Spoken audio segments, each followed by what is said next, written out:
ransomware, phishing, et Beck, c'est business email compromise, qu'on peut rentrer un peu, c'est une sorte de phishing un peu particulier.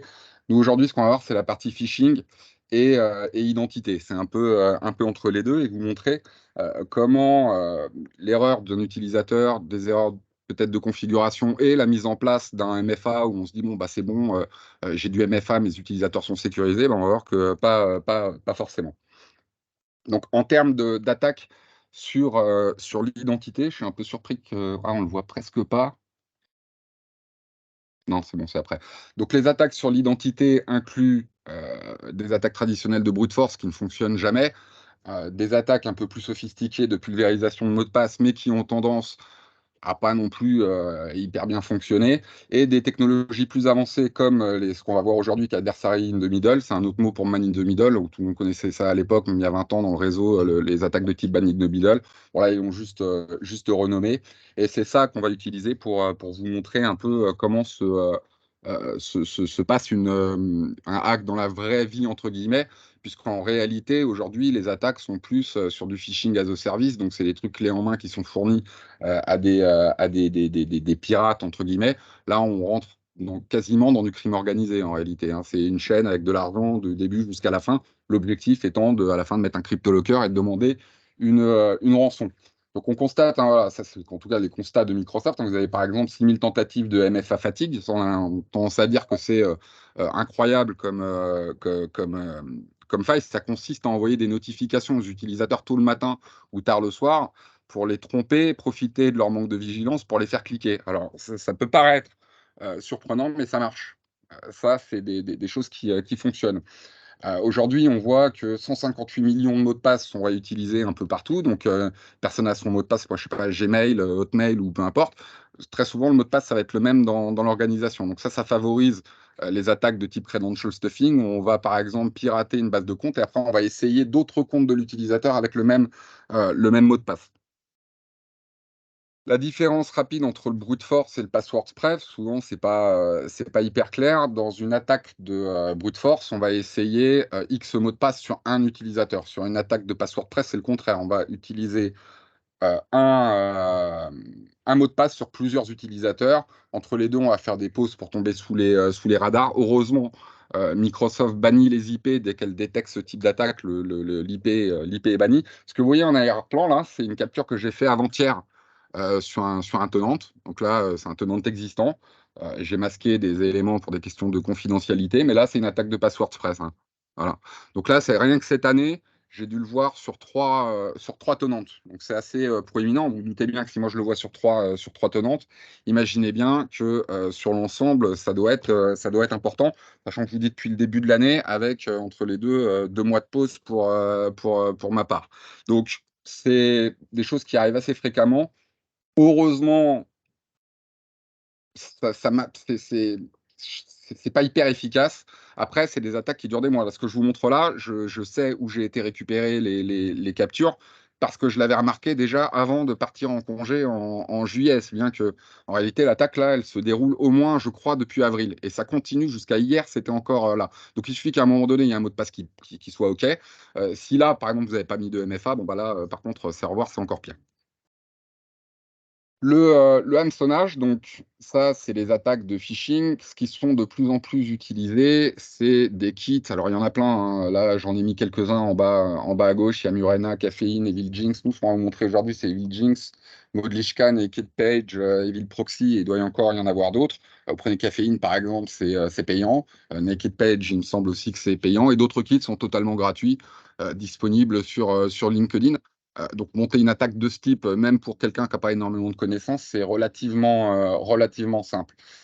Néanmoins, sur des produits comme Caféine, par exemple, vous avez des centaines de clients de ces plateformes qui commandent des campagnes de phishing sur des boîtes, sur des organisations, à des fins soit de vendre les credentials qui ont été récupérés, soit d'aller plus loin et pourquoi pas d'aller jusqu'au crypto-locker. Ça, ce qu'on va vous montrer aujourd'hui, alors que c'est avec une facilité déconcertante qu'on passe le MFA avec ce type de produit. Le MFA, ça ne fonctionnera pas.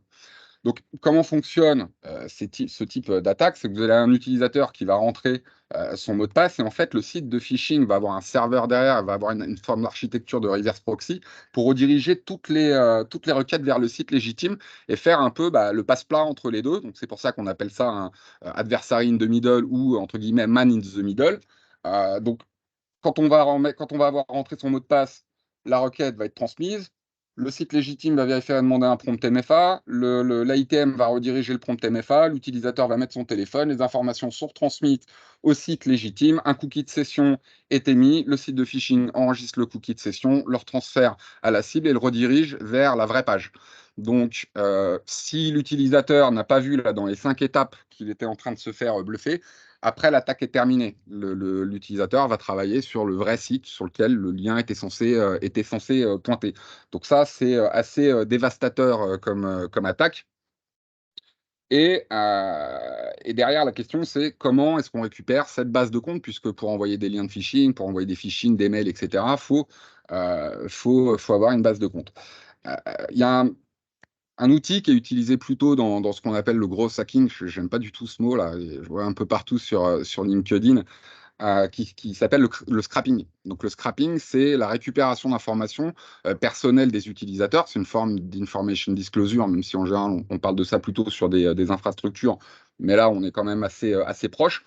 On va récupérer des bases de données d'utilisateurs, donc simplement en scannant des pages web à la recherche d'informations, donc nom, prénom, position, adresse mail, organisation, etc. etc. Savoir qu'en 2021, un attaquant a récupéré 700 millions de comptes sur LinkedIn avec du scrapping.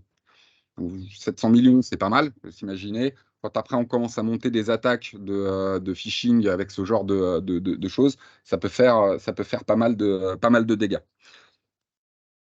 Les liens de phishing sont souvent envoyés. Alors, c'est pas evil login ou evilpage.com qui est envoyé. C'est jamais ça. C'est souvent des sites qui paraissent légitimes. Donc, ça va être soit par l'emprunt. Donc, ça va être des mots qui se rapprochent.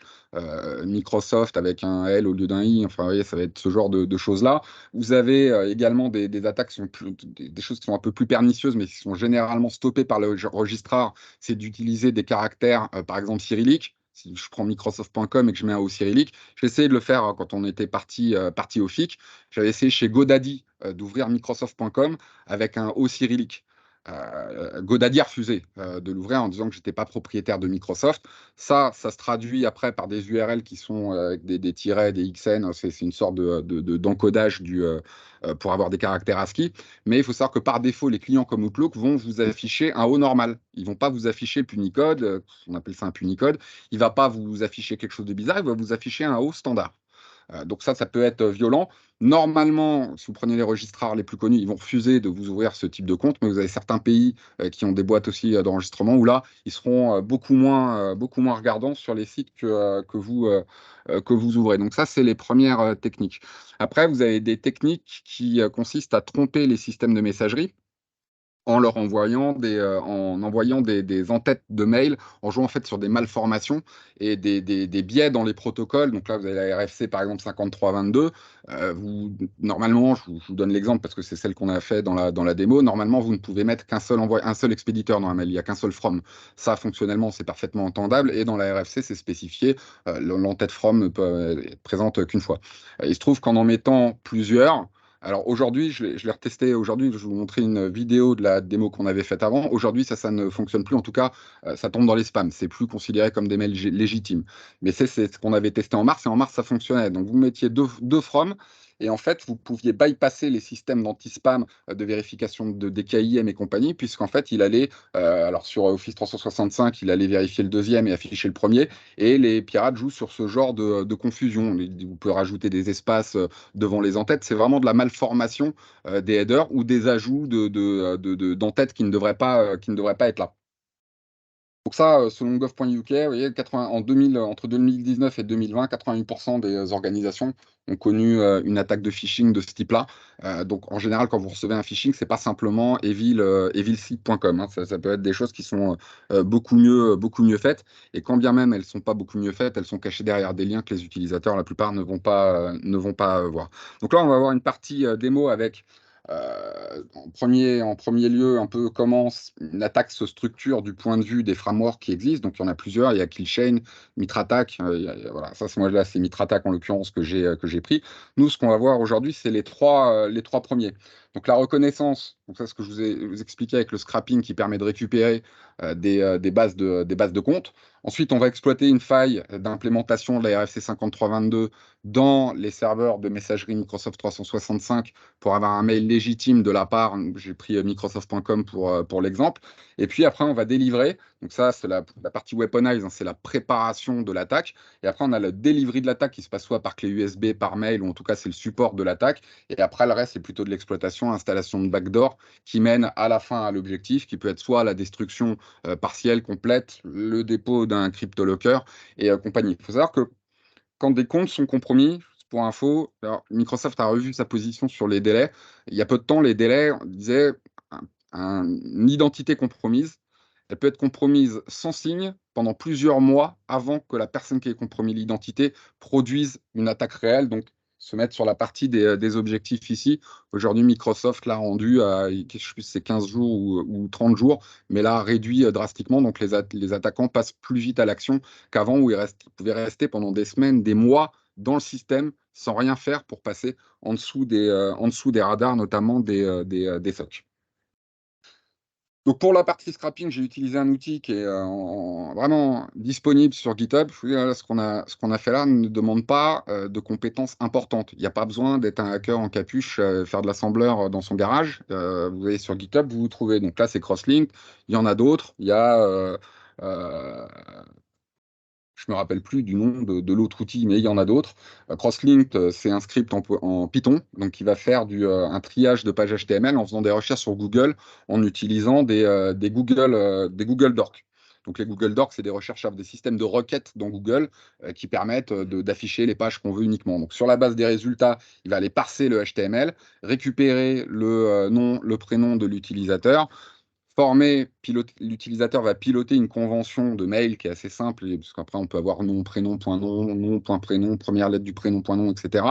Donc ça, c'est piloté par l'utilisateur et le script va se lier à ce format de mail pour utiliser le nom et le prénom qu'il a récupéré dans LinkedIn, enfin dans les recherches Google et Bing de LinkedIn, et former des adresses mail. Il faut savoir que dans les environnements Microsoft 365, il y a le user realm.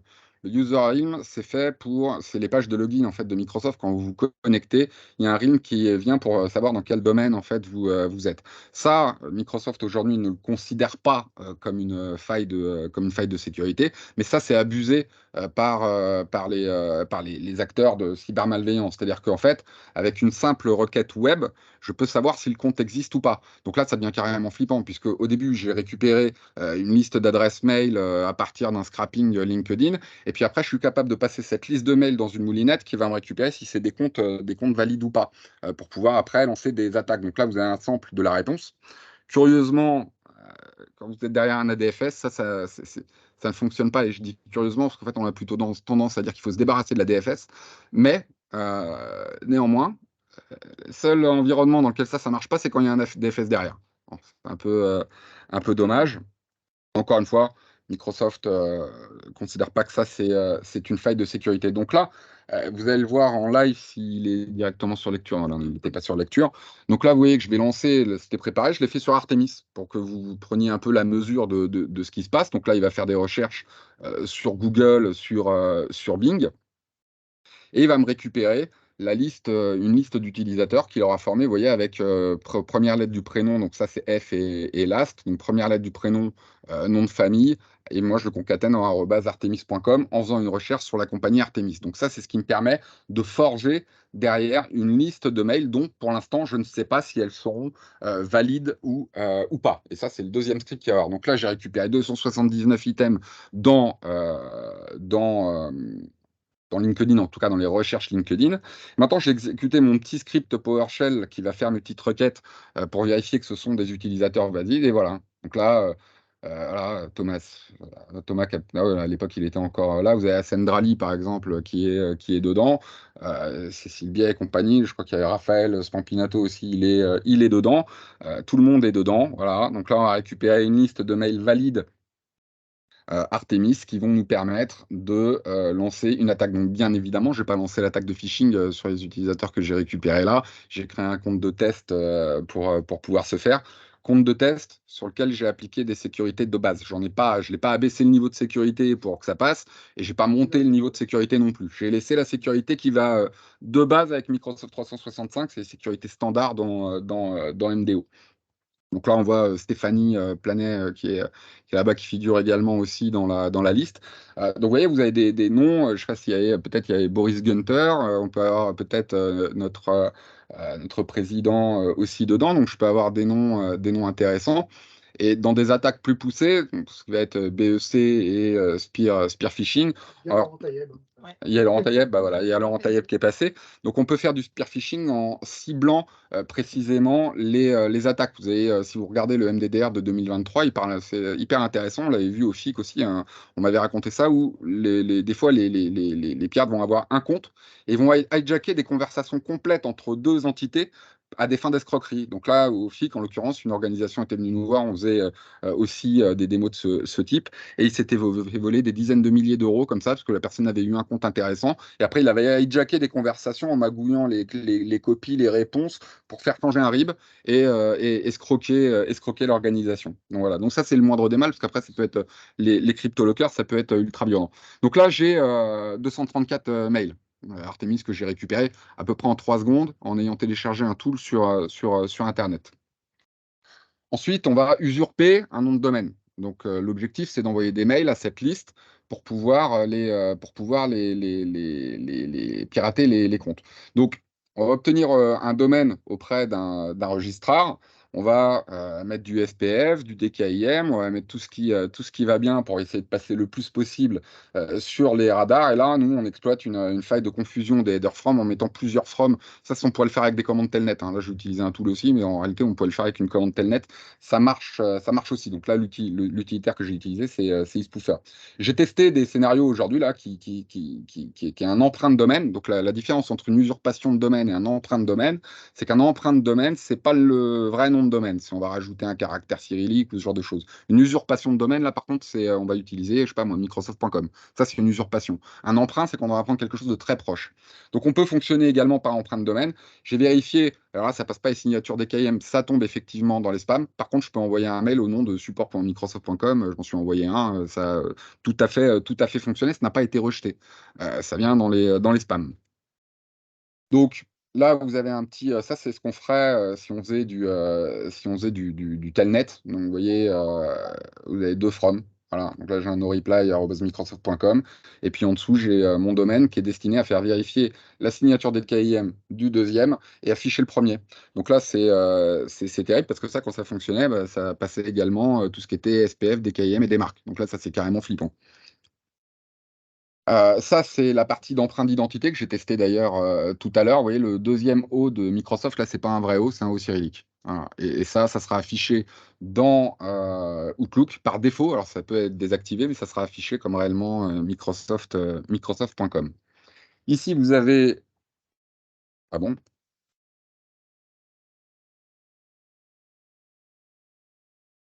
Je vais essayer de faire lecture si j'y arrive.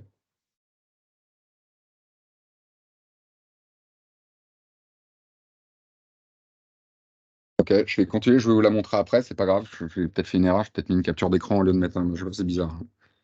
Attends, je regarde. Je vais regarder pourquoi elle ne tombe pas.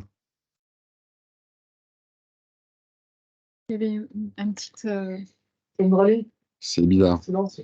Mais Essaye juste de cliquer sur. je vais essayer de cliquer. Je suis sur le diaporama. Et je passe directement sur suivant. Bon, c'est pas grave, je vais vous montrer après. Ce qu'on utilise pour la partie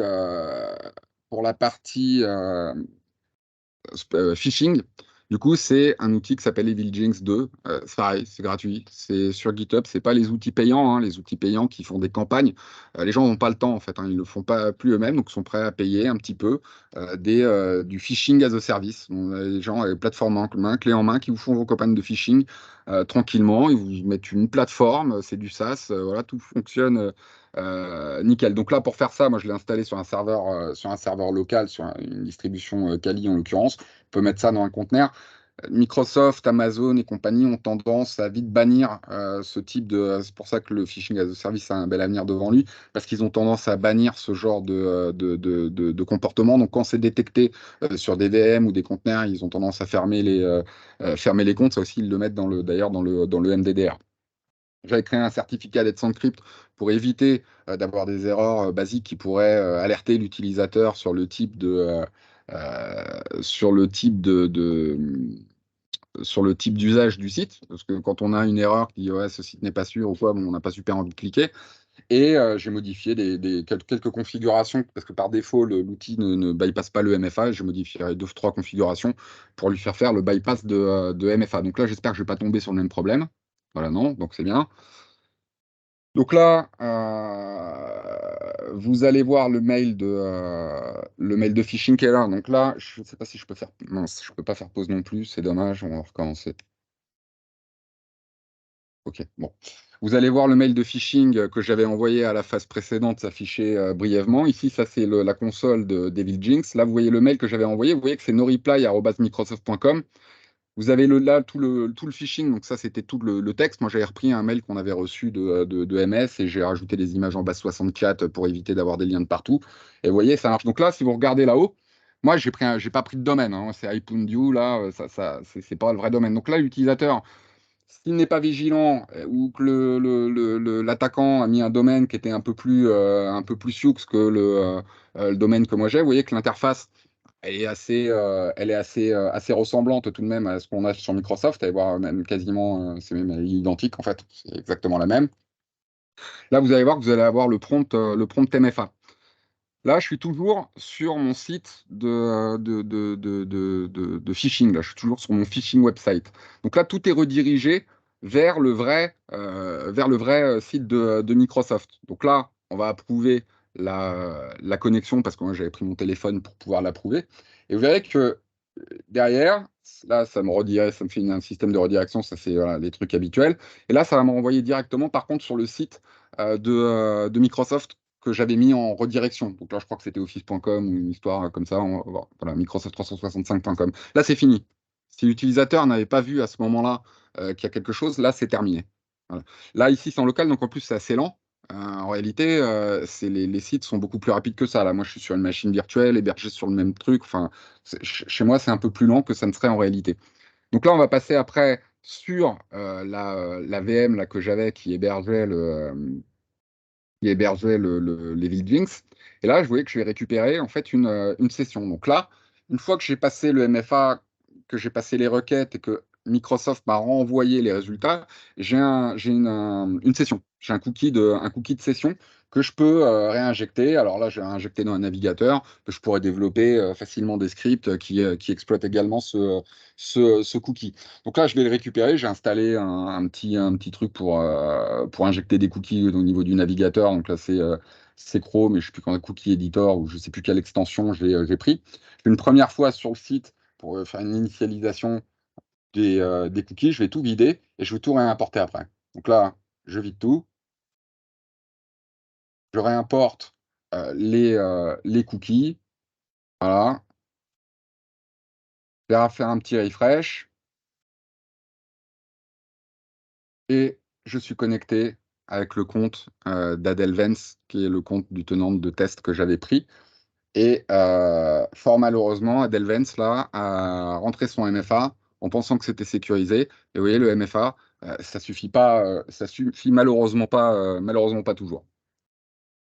Donc, sur les mesures, parce qu'une fois qu'on a dit ça, on est en train de dire, OK, voilà, on bypass le MFA, c'est du MFA avec de l'authenticator, avec le code de vérification, c'est ce qui a été poussé encore il y a peu en disant c'est mieux que les notifications, c'est mieux que les SMS, bon, vous voyez, c'est mieux, mais dans certains cas de figure, ça fait pas l'affaire. Alors, sur le scrapping, Il n'y a aucun moyen, à part si vous voulez mettre une infra ADFS voilà, chez vous, chez le client, il n'y a aucun moyen de se parer de ça.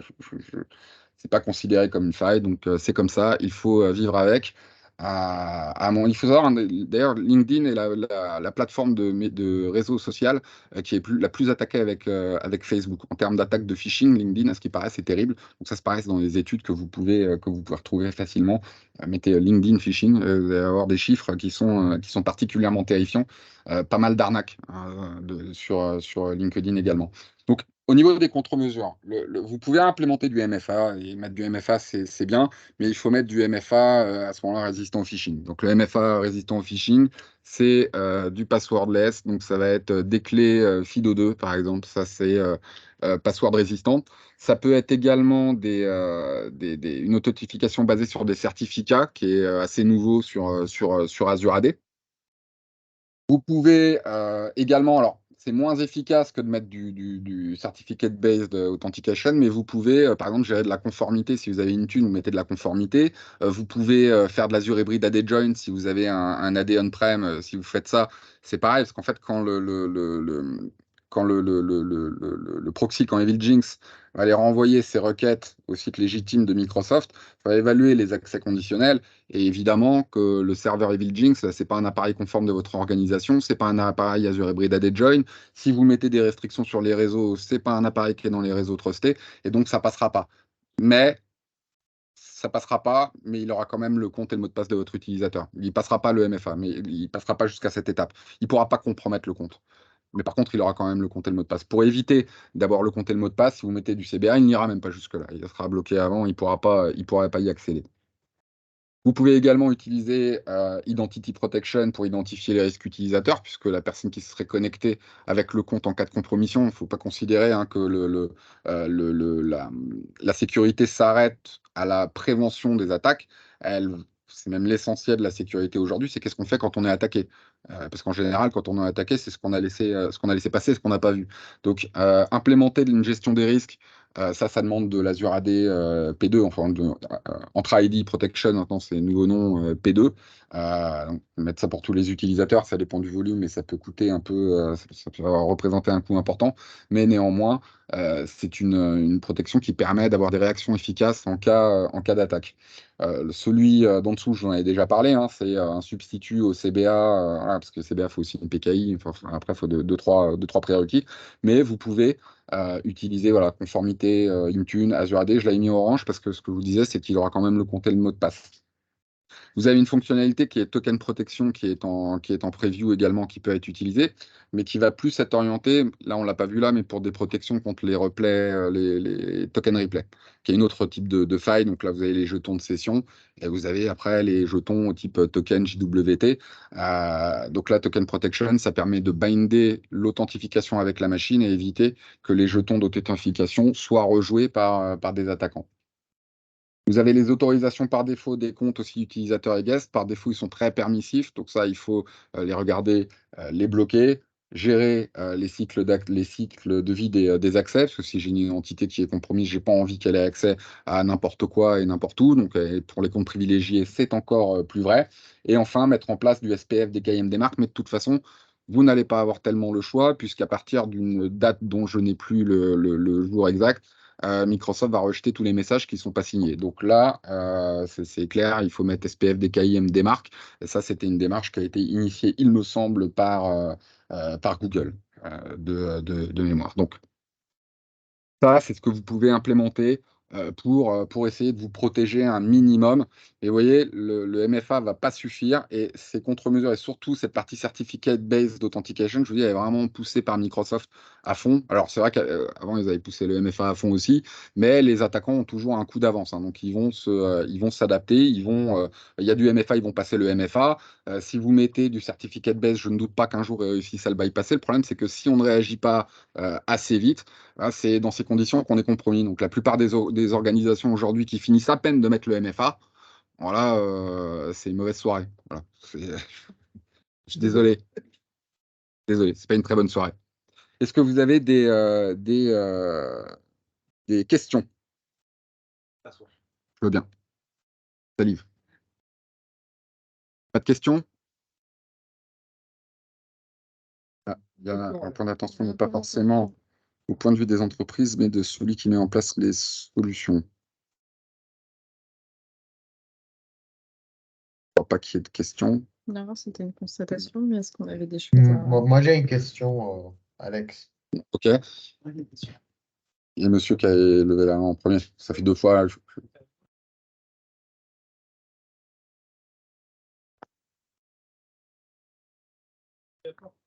Ouais, en fait, c'est un trio. Hein. C'est le SPF, ça va être la. Si, c'est en Je vais fait. juste répéter la question parce que je pense que... Ce qui a été demandé, c'est ce que c'est le trio obligatoirement qui est mis en place, SPF, DKIM, des marques, et c'est un trio complémentaire qui permet de s'assurer que celui qui envoie le mail a bien le droit de l'envoyer, qu'il y a bien une signature, et ça permet d'éviter. Là, j'ai essayé quasiment toute la matinée de reproduire ce que j'avais fait en mars quand j'avais fait cette démo, j'ai pas réussi. J'ai pas réussi, quelle que soit la technique que j'ai appliquée. J'ai essayé sur Artemis, j'ai essayé sur Altop, et on a SPF, DKIM, des marques, et c'est pas passé. Ça passe tout le temps dans les spams, alors chez Altop, c'est encore plus dur. Hein. Nous, c'est directement en quarantaine, donc ils n'arrivent même pas dans les spams. Même pas de possibilité de le voir.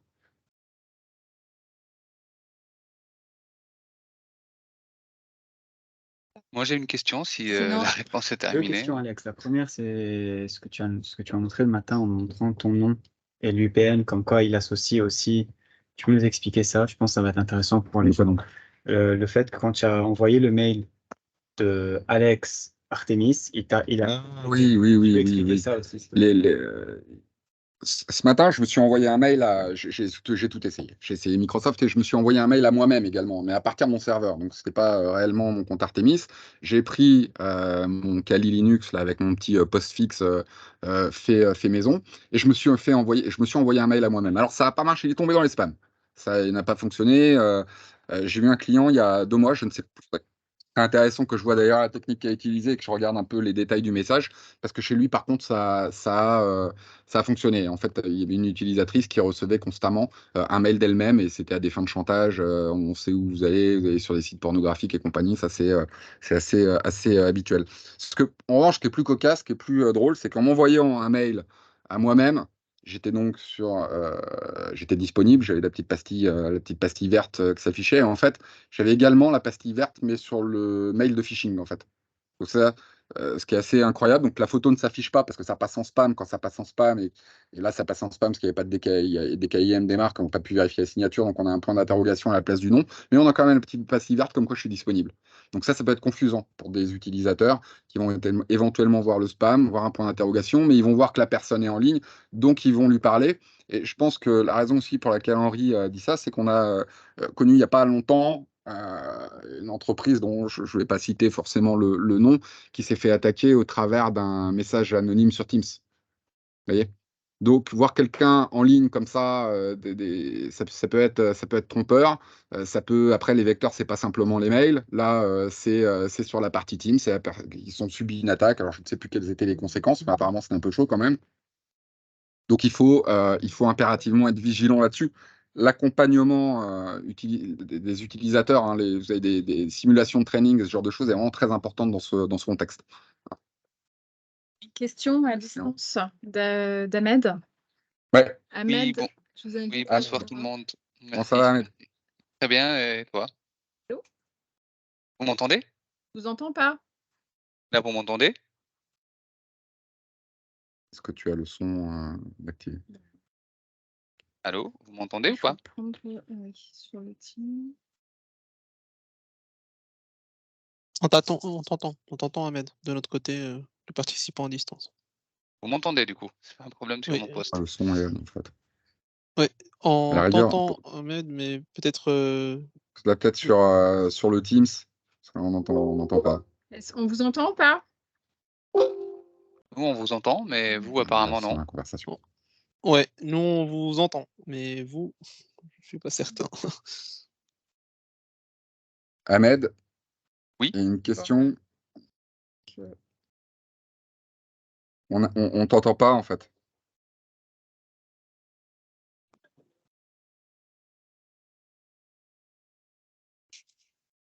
En attendant, je vais prendre l'autre question, Oui. peut-être l'autre question ici. Attends, il y a Linda, elle m'a trouvé une solution. Ah. Regarde. Tu veux couper le son? Elle m'a trouvé une solution, Linda, efficace. Oui, Ahmed. Oui, vous m'entendez là? Non, toujours pas apparemment. C'est pas grave. Moi, je t'entends, Oui, Ahmed. Ahmed. Ouais. Apparemment, vous nous entendez pas. Si, Est-ce si, que- ça y est. Là, j'entends. C'est bon? Ça, Ok. ça y est, c'est bon. Ah, Là, parfait. j'entends bien. Ouais. Ça sera plus simple pour la question. En fait, juste une question sur l'attaque qui a été simulée très vite. Pour bien comprendre l'ampleur, c'est-à-dire que là, aujourd'hui, vous avez réussi, par cette attaque, à simuler une authentification réelle sur Microsoft sans autorisation préalable du site là, de l'attaquant pour aller s'authentifier auprès de Microsoft. C'est ça, en fait, ce qui Oui. Ouais. Donc, on n'a pas besoin d'aller déclarer dans la liste des applications autorisées à venir s'authentifier l'application ou le site malveillant, en tout cas, C'est pour d'autres types d'attaques, déclencher. ça. En fait, il y a des. Il y a le micro d'un côté. Je vais me déconnecter là, parce que c'est.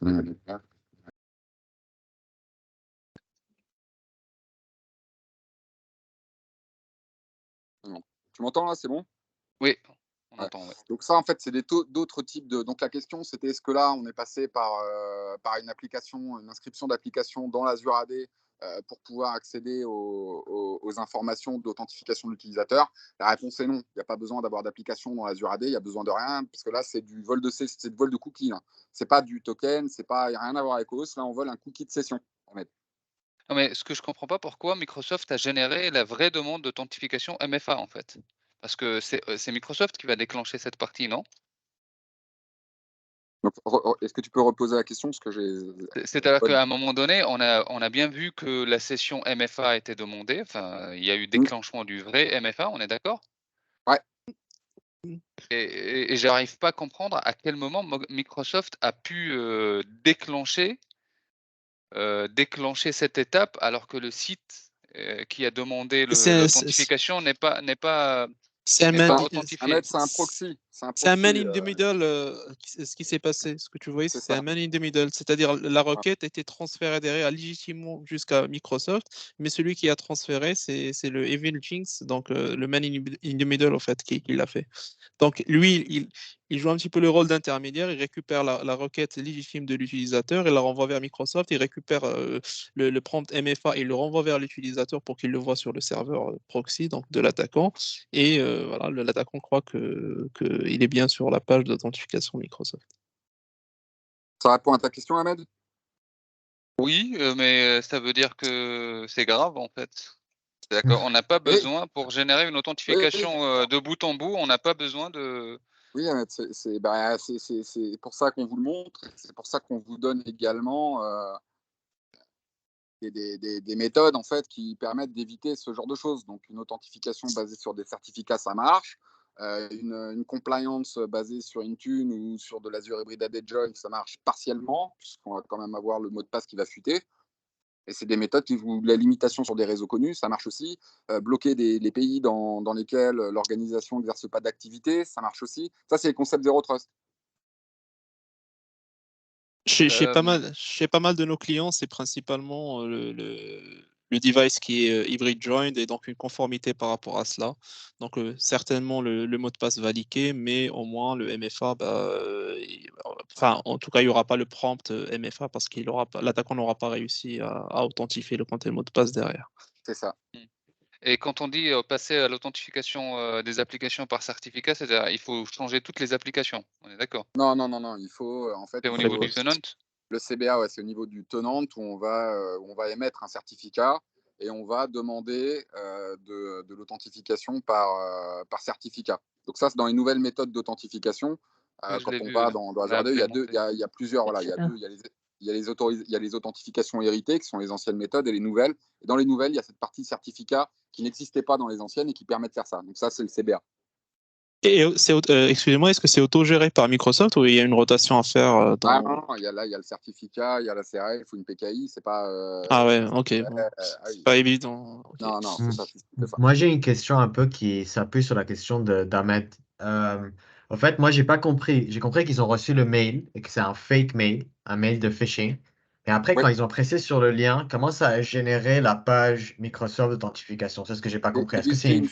C'est l'outil en fait de phishing. Donc la question ici, c'est comment est-ce que l'interface de Microsoft a été copiée Ressemble. à et travers un transmise. lien? Voilà, comment ça a été copié et comment ça a été retransmis à l'utilisateur. C'est la page, c'est EvilJinx. C'est un produit qui contient une partie serveur et une partie cliente. Cette partie cliente, c'est la partie phishing. Donc ça active plusieurs modules. Il y a les modules pour Facebook, ça va imiter la page Facebook. Il y a le module pour Office 365, c'est clé en main. Et c'est Ok. pas le seul outil, c'est pas le seul outil Et c'est pas le en seul. vrai. Il y a Ouais, Caféine, c'est pas le il y, seul. il y en a plein. Naked Ok, Page. donc Mais cet ça, outil-là, c'est il te génère le lien qui va Il faire te un génère, fake authentication et il te génère la page qui à toute ressemble la page. exactement. Ouais, et pas que Microsoft, il y en a plein. Tu peux choisir celle que tu veux. Par contre, le domaine, il faut que tu l'aies, au fait. Il faut que tu l'enregistres, le domaine. Et donc, ce que semblait dire le présentateur, c'est que le domaine, bah, il y a différentes façons de tromper l'utilisateur final ou la victime. Non, ça, j'ai compris de cette Ouais, histoire de domaine. C'est juste le lien, quand ils pressent sur le lien, comment ils arrivent sur la page d'authentification. c'est parce que ouais. malheureusement, en fait, j'ai dû mettre une copie d'écran au lieu de mettre la vidéo sur le précédent, mais en fait, ça part d'un mail. C'est dans le tout début de la vidéo, il y a un mail qui est reçu avec un lien, et en fait, c'est l'envoi de ce mail qui contient des liens de phishing, et l'utilisateur va ouvrir les mails et cliquer. Ah, ok, je vois. Ok.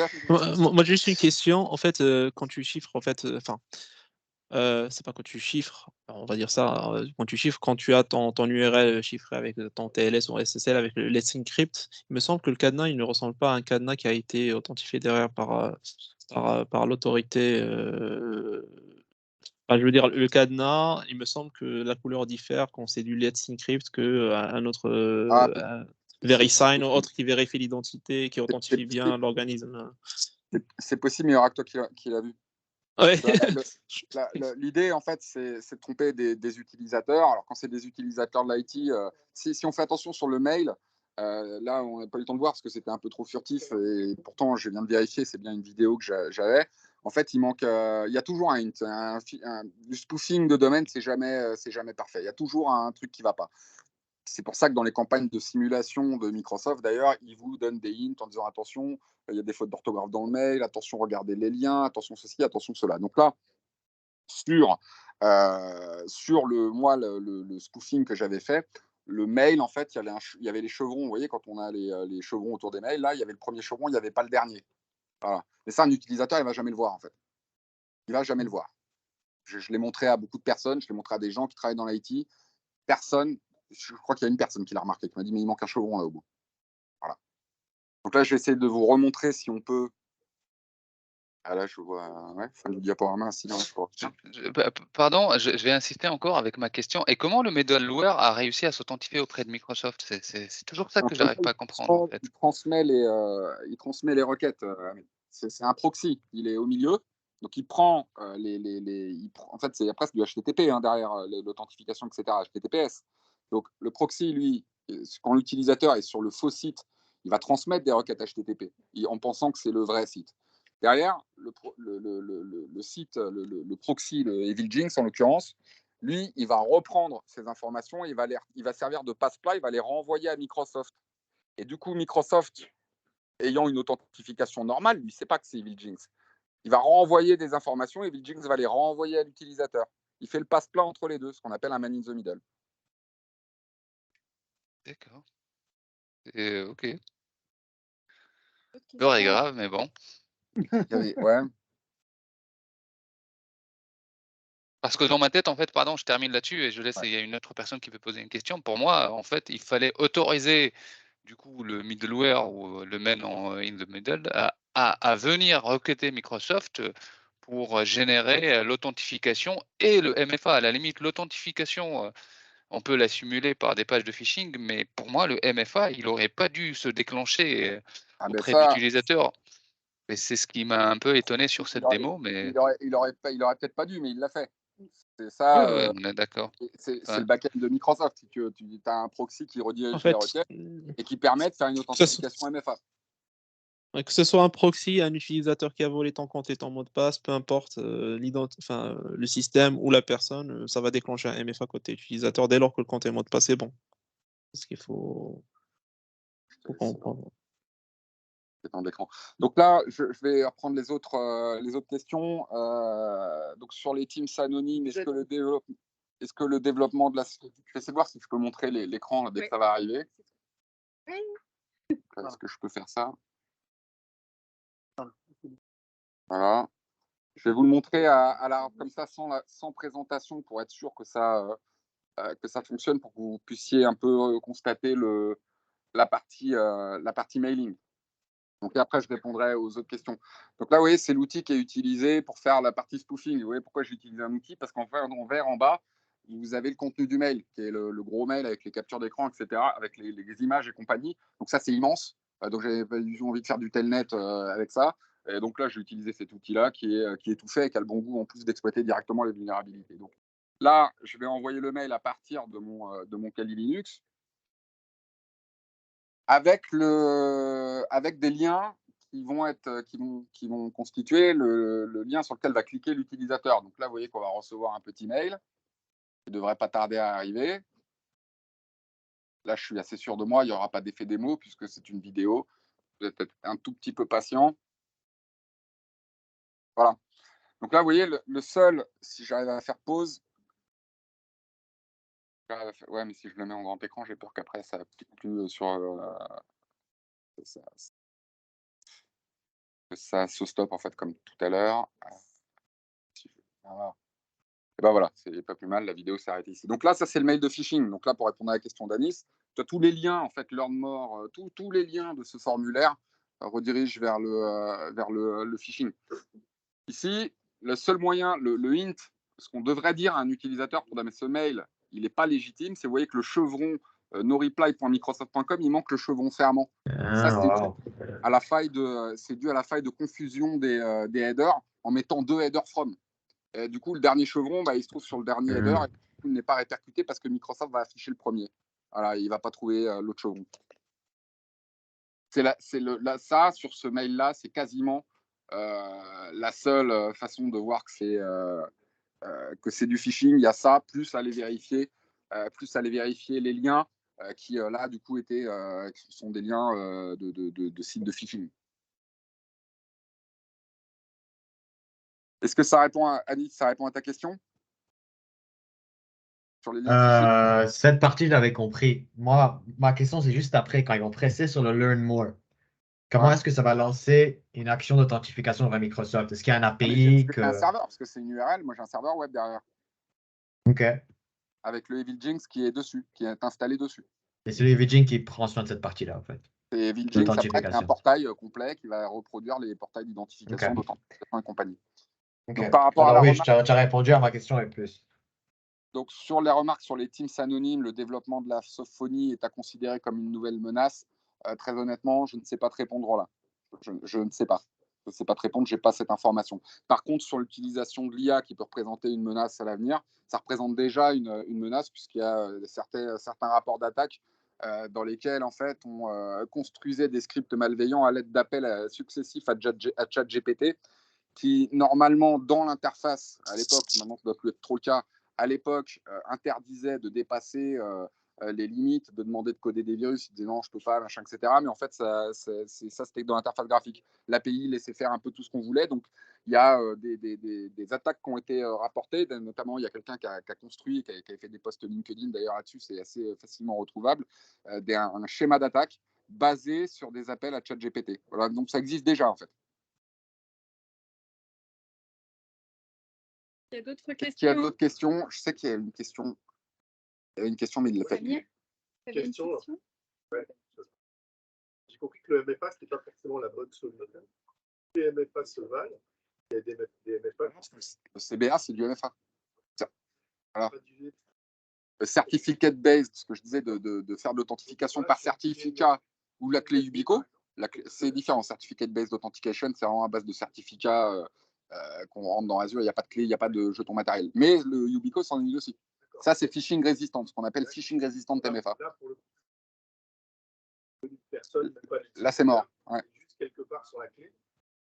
Et là, ça ne marchera pas, non. Ça ne passera pas. Voilà. Plus résistante que l'autre. C'est plus, voilà, le MFA Authenticator, c'est pas la panacée. Alors, le MFA par SMS et appel téléphonique, je crois que c'est le pire. Sur le téléphonique, moi, j'ai pas trouvé d'exploit là-dessus, mais apparemment, il y a une faille Microsoft ne recommande pas de faire du SMS, par exemple, en parlant de SIM swapping. Et donc, c'est des attaques remote qui permettent de faire du hijacking des messages SMS pour récupérer les codes. Voilà. Ça existe. Moi, je l'ai pas vu, mais ça existe. Il a une durée de vie, mais il a une durée de vie suffisante. Si, par exemple, l'utilisateur a des droits pour aller créer un compte, une attaque, les schémas d'attaque, quand c'est des comptes à privilège, là, en l'occurrence, c'était un compte d'utilisateur, je pourrais aller chiffrer tous les documents s'il a accès à tout. Après, c'est des attaques ciblées, spear phishing, business email compromise, les escroqueries dont je vous ai parlé, de hijack de conversation. Dans le pire des cas, ça va être un utilisateur à privilège, et les schémas d'attaque dans ces cas-là, c'est pas... il a pris un jeton, puis il est venu, puis il a tout cassé avec le compte de l'admin. Il n'a pas fait ça. Il va créer un compte, il va affecter des droits d'admin à ce compte, il va rester en silence pendant 15 jours, 3 semaines, un mois, il va revenir à se reconnecter, il va peut-être recréer un autre compte avec le compte qu'il a créé avant, et il va tout faire pour noyer le poisson, pour tout perdre, bien que pour perdre ça dans les méandres, c'est bien que quand on fait de la sécurité au sens de la réaction, on va avoir tendance à mettre en place des workflows, par exemple, de détection de privilèges qui soient affectés à des applications ou qui soient affectés à un utilisateur. Parce que quand on va affecter un privilège à un utilisateur, on va aller checker quel est le privilège qui a été donné, c'est un privilège critique ou pas, on va checker si le compte sur lequel a été donné les privilèges, c'est un compte récent ou pas. On va vérifier si le compte qui a donné les privilèges, s'il est ancien, est-ce que c'est un compte à risque, et d'ailleurs même pour le nouveau compte, est-ce que c'est un compte à risque. Et tout ça va faire un ensemble de signaux qui vont être constitutifs d'une forte probabilité d'attaque. C'est ce qu'on voit notamment dans le moteur de Sentinel, c'est le moteur Fusion qui permet de faire ce genre de choses et qui permet de détecter un peu ce type d'attaque en fonction de schémas d'attaque de ce type-là, avec des comptes qui ont été créés, des privilèges qui ont été donnés, et ce type de technologies qui sont mises en place par les attaquants. Ça répond à la question? Est-ce qu'il y avait d'autres Une questions? question, depuis tout à l'heure, il avait une question. Il n'a plus de questions. Il n'y a plus de questions. Il n'a plus de questions. Hein? C'était attaqué via Teams avec le même procédé au fait où c'est l'arnaque au président. C'est le nom du président. Vous n'êtes pas les seuls. C'était pas de vous dont je parlais.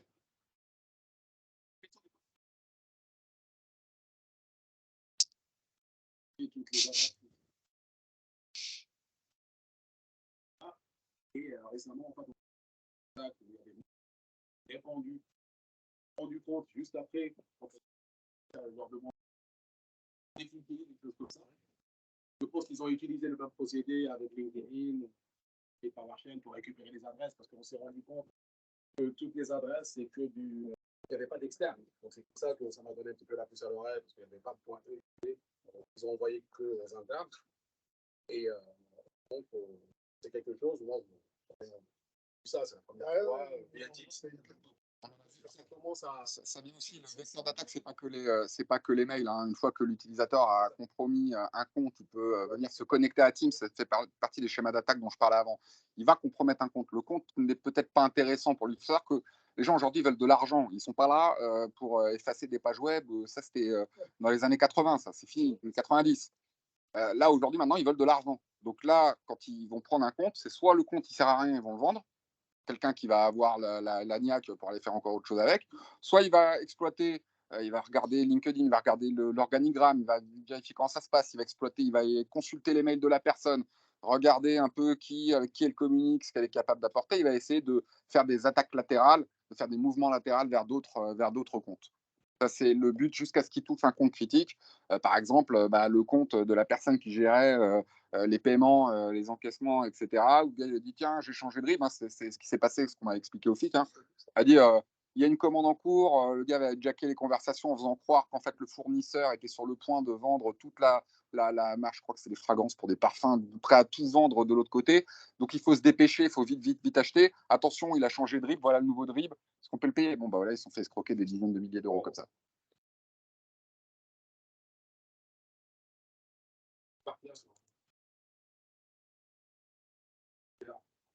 Recenser toutes les personnes avec qui on communique sur Teams et whitelister et dire tout le reste, on et après on fait ça. Monsieur, quels sont les carrément, je sais qu'ils sont interdits les accès anonymes. Accès anonyme, ça doit être interdit.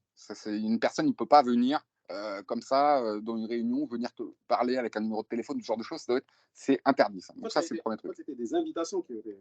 Ah, ben là, après, s'il y a des invitations d'utilisateurs d'autres organisations qui viennent, ce qu'on a mis en place, il faut demander du MFA, par exemple, qui soit aussi la phishing résistance. Quand c'est d'autres organisations, on ne peut pas trop savoir, mais il faut exiger du MFA de la part des invités. Moi, chez nous, chez Altop, et je me fais suffisamment taper sur les doigts dessus en permanence, il n'y a personne qui bouge son MFA.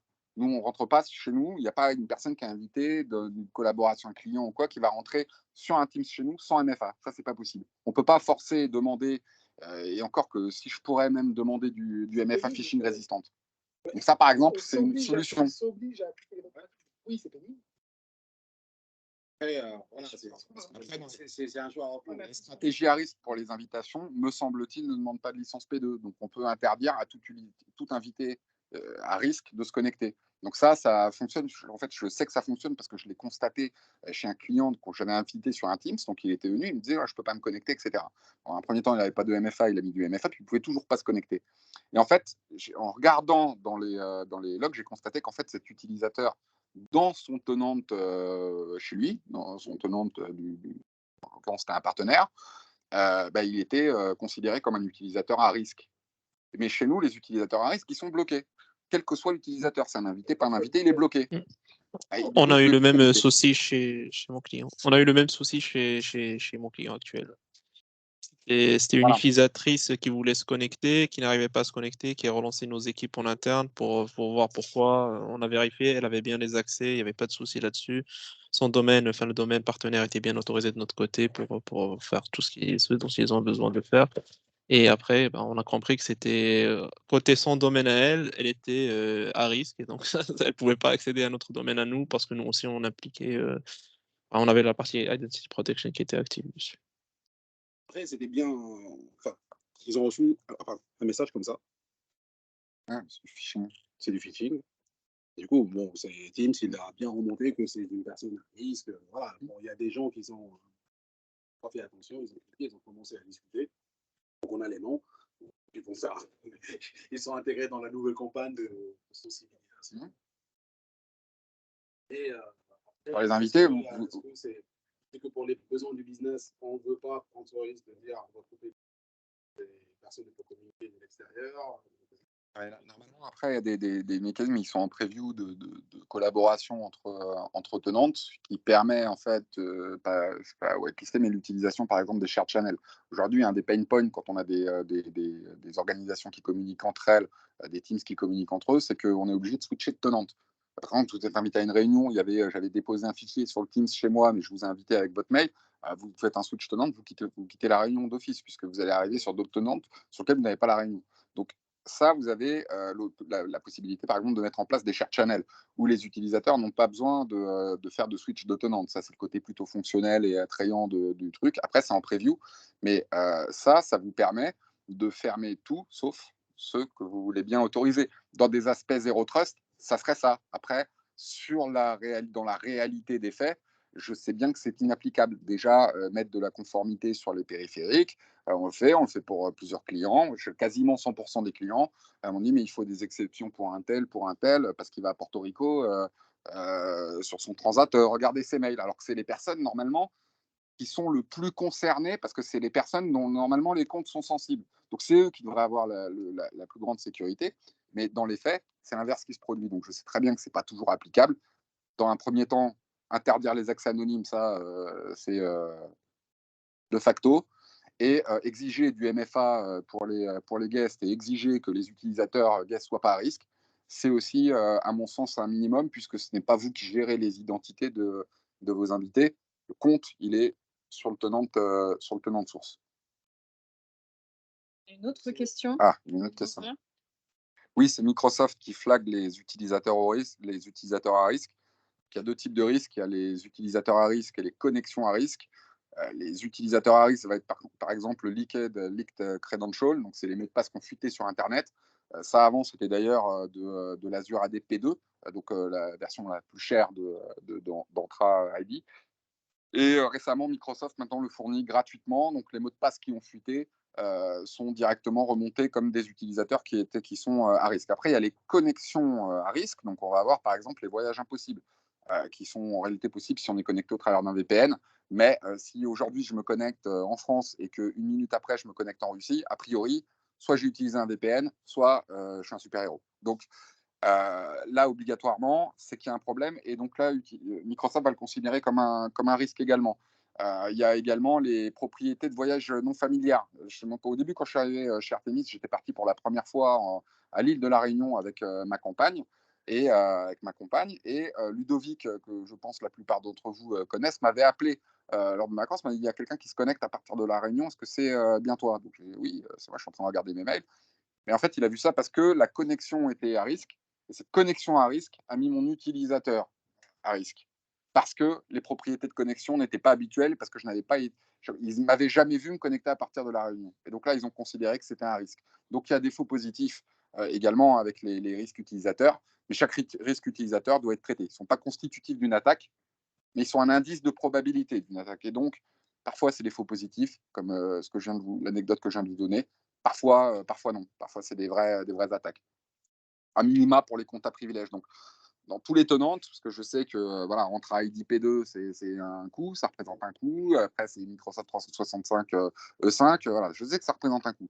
Le minimum, c'est de mettre ce type de licence sur les comptes à privilèges. Parce que si je prends les règles de l'art, par exemple, pour les administrateurs globaux, normalement, il n'y en a pas plus de 5 sur une plateforme. Donc, c'est 5 licences. Et après, selon la taille de l'organisation, il y a potentiellement des segmentations, des racis, des équipes, des choses un peu partout. Là, normalement, vous devriez adosser une licence P2 minimum, voire une E5 sur chacun de ces utilisateurs à privilège.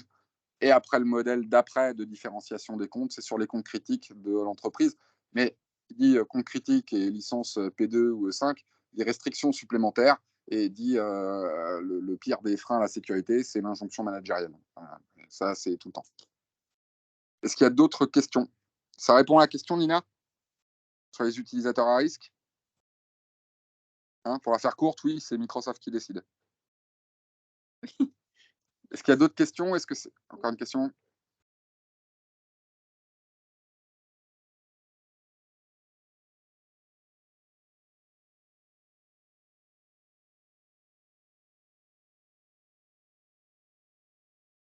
Non, je ne suis pas certain. Ça dépend Je après. profite, du coup, personne ne prend le relais. Il y a J'ai une autre quelqu'un question. Ahmed, il y a quelqu'un qui a pris le relais qui demande. Alors, juste, je répète Ah, la d'accord, parfait. Oui, bien sûr, bien sûr. qui demande si deux connexions rapprochées sur des IP différentes est constitutif d'un risque du point de vue d'ID Protection. Je ne suis pas sûr. Mais je ne mettrai pas ma main à couper, mais je ne crois pas. Je ne crois pas que cet utilisateur soit flagué à risque. D'ailleurs, j'aurais dû vérifier peut-être avec ce que j'avais fait là. Ben non, j'étais sur la même IP parce que j'étais sur la même machine. Donc là, forcément, ça marche. Mais par contre, les IP, les IP constitutifs de VPN, par exemple, de réseau Tor, réseau anonyme ou des IP considérés comme malware, ça, par contre, c'est flagué directement à risque. Ahmed? Oui, ma question était autour de, effectivement, j'ai commencé à entendre parler de la partie protection de Microsoft. C'est-à-dire qu'on peut en fait coupler ça avec des actions automatiques côté Microsoft pour soit bloquer l'accès ou Alors, sur quelle partie? Sur les risques utilisateurs?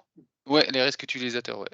Sur les risques utilisateurs, en fait, si tu prends de l'Azure AD P1, tu as uniquement les rapports qui ne vont pas avoir trop de détails. Je crois qu'il n'y a même pas le niveau de risque, parce qu'il y a des niveaux risque bas, moyen, haut. Donc ça, c'est sur de l'Azure AD P1. Sur de l'Azure AD P2, il est possible de mettre en place des stratégies d'accès conditionnel qui vont demander soit le blocage, soit le reset du mot de passe, soit la confirmation du MFA pour tout utilisateur à risque. D'accord, ok. Mais ça, c'est de l'Azure AD, enfin, c'est l'Entra ID P2. Protection P2. D'accord, il faut un niveau de licence P2. C'est un niveau de licence plus important. Après, ça peut être... c'est intégré dans les E5? C'est intégré dans le E5, Non. dans les Microsoft E5. Dans les Office E5, il n'y a pas. Ah, dans Microsoft E5. Enfin, Ouais. ils me rendent ouf avec leur licensing. Microsoft J'ai toujours un 365. doute. Est-ce qu'on a du Office 3... Office 365, il n'y a pas de sécurité. Enfin, Donc, quand on dit E3, c'est par définition, du coup, Microsoft E3, on est d'accord? Non, quand on dit E3, ça peut être Office 365 E3, ça peut être Enterprise Mobility E3, ça peut être Microsoft E3. D'accord. Donc il Ça faut peut être vérifier, il faut Windows s'assurer que ce soit Enterprise Microsoft. E3. D'ailleurs, ça peut être aussi Windows Enterprise E3. Ça peut être, je sais plus, Frontline Worker E3. Ça peut être n'importe quoi, en fait. E3, c'est un niveau de licence. Et après, en fait, il y a les produits qui sont différents et chaque produit a le même, est constitutif quasiment du même niveau de licence avec les F1, F3, E3, E5 et compagnie. D'accord. Hein, donc, Là, la c'est sécurité, c'est Microsoft Microsoft. E5 en tout cas. Microsoft 365 E5 contient Office 365 E5 et Enterprise Mobility E5. Et Microsoft 365 E3, c'est la même chose, mais en E3. Et si jamais tu as déjà du Office 365, les calculs qu'il faut faire pour mettre en place de la sécurité avec les niveaux de licence qui sont concordants avec ce que tu veux, il faut faire le calcul avec, voilà, regardez combien ça coûte, de dire est-ce que je suis bien avec de la Office 365 E3 par exemple, et je vais prendre un add-on Security E5, parce que tu as aussi de l'add-on sécurité qui est différent de l'Enterprise and Mobility, et donc tu as un calcul comme ça à faire qui va te dire quel est le plus efficace et quel est le moindre coût pour pouvoir implémenter de la sécurité sur ton tenant. Sachant que sur un Microsoft 365 E5, par exemple, tu as ce que là, il va être poussé très très fort, c'est-à-dire la partie data avec tout ce qui va être Purview, Information Protection et pour certaines entreprises, Information Barrier. Ça répond à ta question? Je ne t'entends plus. Il est parti. Je pense. Il a, Ah, il il a a, coupé il a, son il a micro. coupé son micro. Ah ouais, j'ai Elle est énervée. inversé. Je pensais qu'il était déjà Désolé, la mec, je voulais pas muté. t'énerver. Désolé. Non, non, non, non, pas du tout. Je pensais que mon micro était muté. Donc oui, oui, merci beaucoup. Ça répond à la question, Raphaël. Ok, Dernière question, est-ce que c'est bon? encore une dernière question. Pas de questions. Ben, on va clôturer, je pense. On va clôturer. On vous remercie pour votre présence. Attention, on vous enverra la présentation et puis le replay du coup suite à ce meet-up. Encore merci d'avoir tous été présents ce soir, c'est bien. On réitérera de toute façon, on reprévoit un meet-up fin novembre et on refera aussi l'exercice l'année prochaine. Voilà. Merci à tous, bon appétit. Vous allez louper des pizzas pour ceux qui ne sont pas là. Et on se dit à très vite. Merci bien, bonne Merci. soirée. Merci. Au revoir. Bonne soirée. Au Merci. revoir. Au revoir à tous. À plus.